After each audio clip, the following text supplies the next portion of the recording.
오늘 말씀 묵상 제목은 근심 대신 피드백을 통해 성장하는 법입니다. 하나님의 뜻대로 하는 근심은 후회할 것이 없는 구원에 이르게 하는 회개를 이루는 것이요 세상 근심은 사망을 이루는 것이니라. 고린도후서 7장 10절 말씀.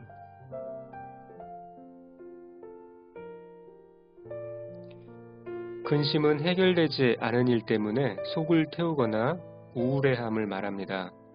그러므로 근심의 행위는 그 대상과 관계없이 바람직하지 않습니다. 해결되지 않은 일이 있다면 일의 해결을 위해서 생각하고 행동할 일이지 근심할 일이 아닙니다. 그런데 성경에는 근심에도 바람직한 근심이 있고 그렇지 않은 것이 있다고 합니다. 해서는 안 될 근심은 세상 근심으로 백해무익합니다. 이는 탐욕을 도모하는 근심입니다. 뼈를 마르게 하고 사망에 이르게 합니다. 말씀에 마음의 즐거움은 양약이라도 심령의 근심은 뼈를 마르게 하느니라. 잠언 17장 22절 말씀. 세상 근심은 사망을 이루는 것이니라. 고린도후서 7장 10절 말씀이 있습니다. 반면 플러스 효과를 가져오는 근심이 있는데 바로 하나님의 뜻대로 하는 근심입니다. 이는 죄를 뉘우치고 구원에 이르게 하므로 후회할 필요가 없는 근심입니다. 이런 근심은 속을 태우거나 우울해하고 자책하지 않습니다. 과거를 분석하여 잘못을 냉정히 들여다보고 개선점을 찾아 자신의 삶에 반영합니다. 그리하여 엄밀히 말하면 하나님의 뜻대로 하는 근심은 단순한 근심이 아니라 피드백 작용입니다. 경영학의 구루라 일컫는 피터 드러커는 역사상 알려진 유일하고도 확실한 학습 방법은 피드백이다라고 말했습니다. 다시 말하면 피드백만이 유일하고도 확실한 학습 방법이란 것입니다.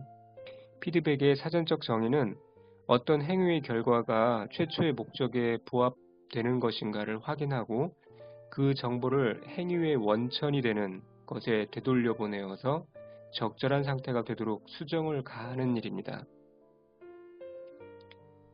평생 말씀을 듣는다 해도 또 읽는다 해도 성경 지식을 쌓는다 해도 자신의 삶에 피드백 되지 않는다면 학습은 이루어지지 않는 것입니다. 그저 머리만 커진 난공불락의 자기성을 쌓는 사람에 불과할 수 있습니다. 고린도 교회는 바울의 편지를 하나님의 메시지로 피드백했습니다. 물론 쉽지 않은 과정을 거쳤습니다. 교회에 더 큰 근심을 일으켰고 아픈 과정을 거쳤습니다. 편지를 보낸 일을 바울이 후회하기까지 했습니다. 그러나 하나님의 뜻대로 한 근심은 잠시의 아픈 과정을 거치게 했을 뿐이었고 그것은 아무 해도 없는 것이었고 후회할 것이 없는 구원에 이르는 회개를 이루었습니다. 피드백 준 자나 피드백한 자, 쌍방이 해피한 결과를 이루었습니다. 성도는 그렇게 타인을 피드백해야 하고 자신이 피드백되어야 합니다.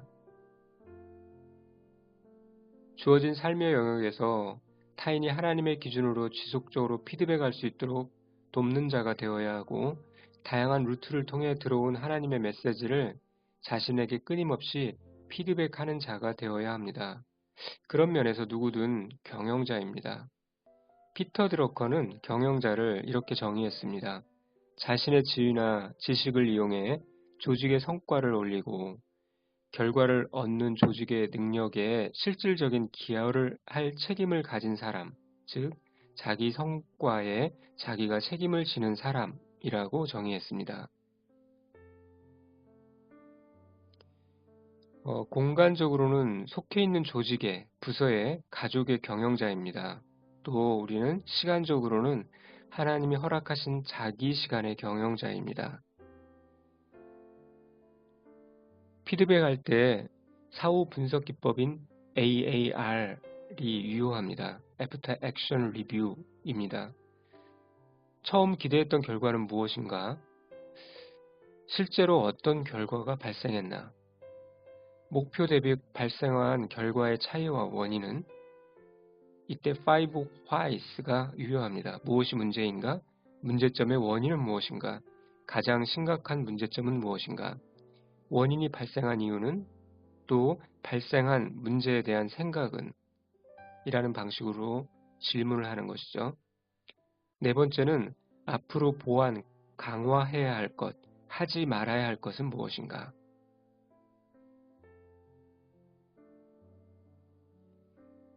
하나님의 사랑은 다함이 없는 피드백 재료로 내 삶을 최선으로 유지하는 방법입니다. 오늘도 그의 사랑을 적극 품고 피드백하는 하루가 되길 소망합니다. 주님, 하나님의 사랑을 풍성하게 피드백함으로 제 삶의 현장이 하나님의 나라로 성장하게 하여 주시옵소서. 예수님의 이름으로 기도합니다. 아멘.